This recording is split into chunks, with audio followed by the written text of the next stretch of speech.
대한민국 국민 모두가 승리하는 그날까지.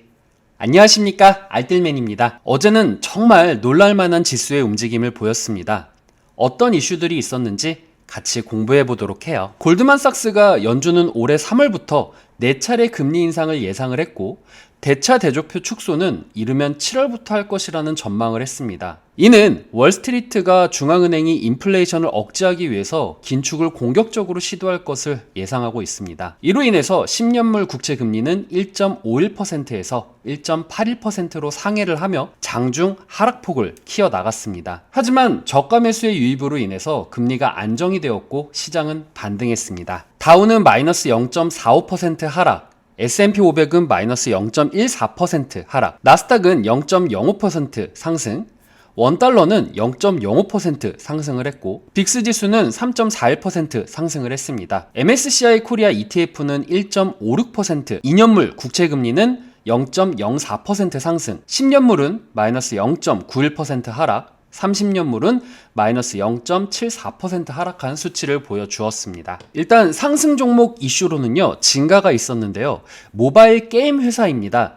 다른 게임 회사인 테이크투 인터랙티브가 현금 및 주식 거래를 통해서 127억 달러의 주당 9.86달러에 인수할 계획을 밝혔는데요. 이로 인해서 증가는 40.6% 상승을 하고 테이크투 인터랙티브는 마이너스 13.1% 하락을 하게 되었습니다. 테슬라는 골드만삭스가 올해 최선호 종목으로 꼽고 목표가 1200달러를 상향을 했습니다.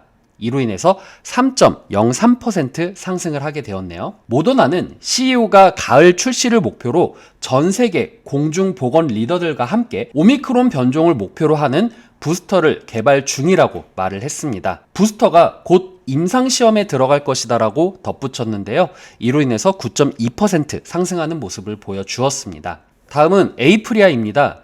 가정건강관리 회사인데요. 오웬스앤 미노어가 현금 약 14억 5천만 달러 또는 주당 37.5달러에 인수한다는 소식에 26.1% 상승한 모습을 보여주었습니다.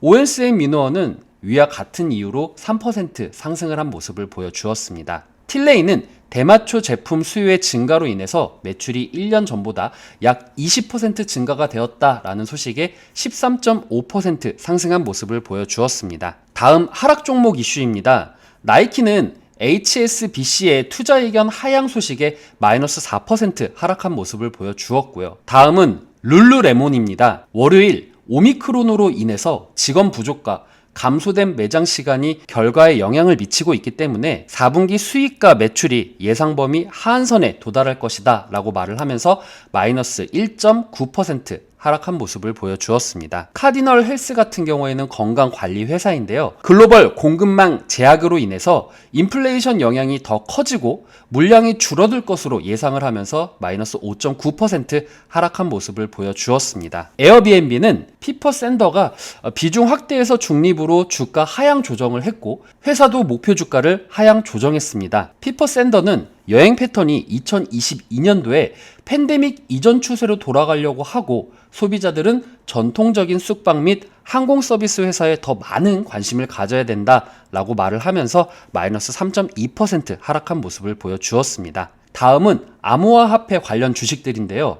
월요일에 암호화화폐 관련 주식들이 비트코인 가격이 9월 이후 최저점으로 잠시 하락하면서 급락하는 모습을 보여주었습니다. 이는 10년물 국채 수익률이 증가하면서 위험자산이 광범위하게 매도되는 가운데 나온 현상이라고 합니다. 코인베이스는 마이너스 3.1%, 실버게이트 캐피털은 마이너스 4%, 마이크로스트레이티는 소폭 하락을 했고 블록은 마이너스 3.8% 하락 후 반등을 하는 모습을 보여주었습니다. 월스트리트 전문가들은 시장의 낙폭이 과대하다라는 입장을 내놓고 있습니다. JP 모건의 제이미 다이먼 CEO는 월요일 연준이 한 해 동안 4번의 금리를 인상하는 것을 예상을 했지만 올해 강한 성장이 예상된다 라는 낙관적인 어조를 보였습니다. 우리는 아마도 대공황 이후 어느 시점 이후로 올해 최고의 성장을 이룰 것이다 라고 얘기를 했는데요.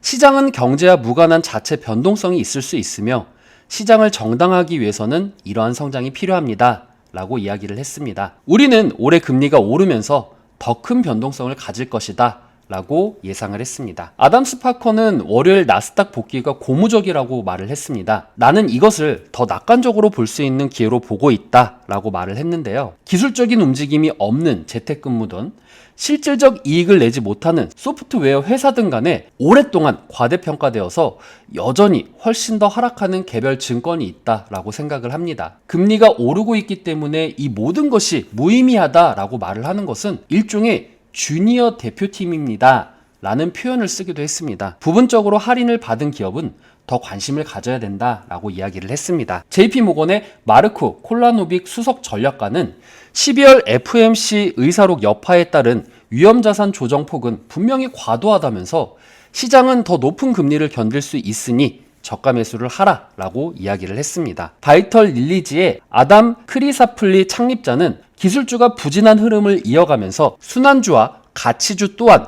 연쇄적인 악영향을 받고 있다면서 지난 몇 주간 부양 축소 등으로 인한 부정적인 뉴스가 더해지면서 시장 심리에 크게 영향을 미치고 있다라고 이야기를 했습니다. 시카고 상품거래소 CME 패드워치에 따르면요, 금리 선물 시장은 올해 3월 연준이 금리 인상할 가능성을 76.4%로 전망을 했고, 연말까지 연준이 금리 인상을 4차례 이상 올릴 것으로 전망하는 참가자들이 54.5%에 달했다라고 발표를 했습니다. 2월 서부 텍사스산 원유 WTI 가격은 전장보다 0.67달러 하락한 배럴당 78.23달러, 마이너스 0.85% 하락 거래 마감을 했습니다. 원유는 지정학적 변수들이 줄줄이 불거지면서 하락세를 보였습니다. 원유 생산이 중단됐던 리비아의 경우에는 다시 생산이 재개된 것으로 알려졌습니다. 월스트리트 저널은 리비아의 최대 유전이 생산을 재개했다라고 보도를 했습니다. 그럼에도 주요 산유국인 카자흐스탄과 나이지리아 등의 지정학적 리스크로 인해서 전 세계 석유 공급은 1% 이상 감소했다라고 보도를 했습니다. 9시 58분 기준으로 해서 현재 코스피는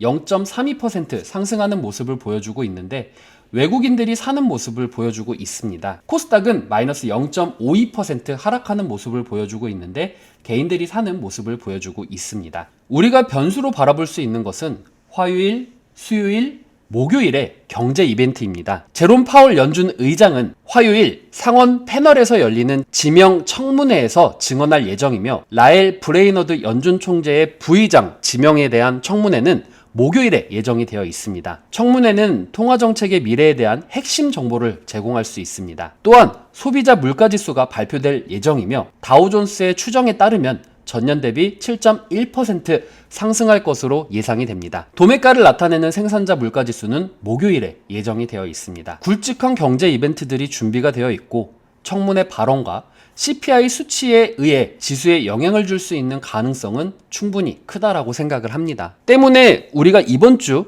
보수적으로 대응을 하면서 시장의 추이를 보며 진입 시기를 노려보아야 할 것이고, 올해 조기금리 인상과 긴축에 대한 구체적인 예상안이 나온 만큼 해당 일정들을 주시하면서 올 한 해는 정말 보수적으로 시장을 바라봐야 되겠다라는 생각을 하게 되었습니다. 재미없는 시장은 계속 이어질 것이고, 그 와중에 정치 테마주라던가 바이오 테마주들이 상승할 수 있는 시장의 그림은 그려지고 있습니다. 가치 투자를 하시는 분들은 재미없을 상황이 올 수 있을 거지만, 미국의 애플 및 성장주들이 현재 견고한 움직임을 나타내고 있기에 성장주들의 움직임도 시장 상황에 맞춰 움직일 것이라고 생각을 합니다. 오늘의 내용 괜찮았다 생각되시는 분들은 하단의 구독과 좋아요, 알람 설정을 눌러주시면 제가 영상을 만드는데 큰 힘이 될 것 같습니다. 언제나 여러분들의 성공 투자를 응원합니다. 시청해주신 여러분들 감사합니다.